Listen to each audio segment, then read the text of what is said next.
जय सिया राम।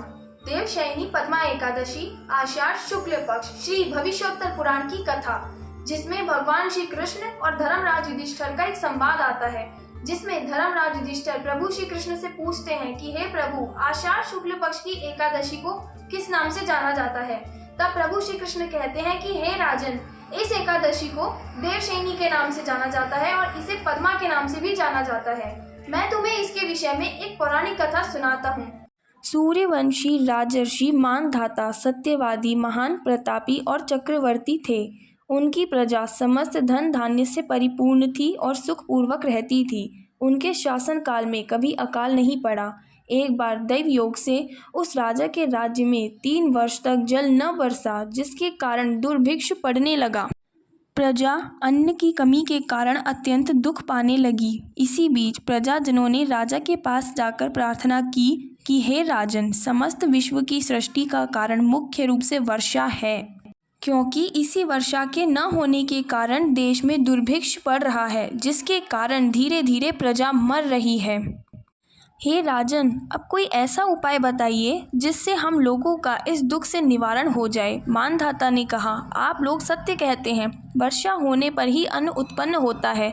वर्षा न होने के कारण ही आज सब लोग दुख पा रहे हैं। राजा के पापों के कारण ही प्रजा को दुख भोगना पड़ता है। मैं भी आप लोगों के दुख को दूर करने के लिए भरपूर यत्न कर रहा हूँ। इस प्रकार कहकर राजा मानधाता कुछ मुख्य आदमियों को अपने साथ ले देव मंदिर में जा पूजन कर वन की ओर चले गए।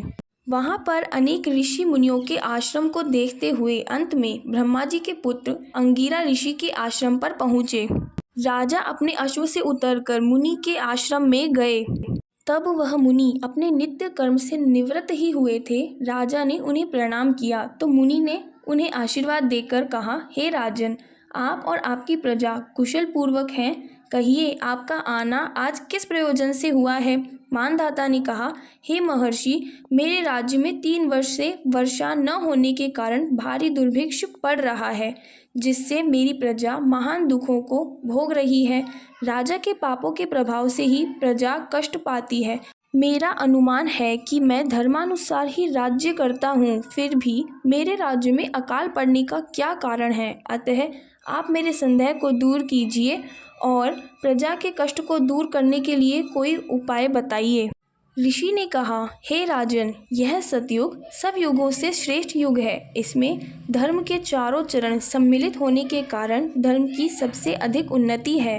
इस युग में ब्राह्मणों को वेद पढ़ना और तपस्या करना ही उत्तम है, किंतु आपके राज्य में एक शूद्र तपस्या कर रहा है। इसी कारण से यह सब हो रहा है। यदि आप दुर्भिक्ष को दूर करना चाहते हो तो उस शूद्र को मार दीजिए। राजा ने कहा, हे मुनि, यह तो अधर्म होगा। मैं उस निरपराध शूद्र को नहीं मार सकता हूँ। तब ऋषि ने कहा, यदि तुम यही चाहते हो तो आषाढ़ माह कृष्ण पक्ष की पद्मा नामक एकादशी का विधि पूर्वक व्रत धारण करो। इस व्रत के प्रभाव से तुम्हारे राज्य में वर्षा होगी, जिससे आपकी प्रजा को सुख प्राप्त होगा, क्योंकि यह एकादशी का व्रत सब सिद्धियों को देने वाला और उपद्रवों को शांत करने वाला है।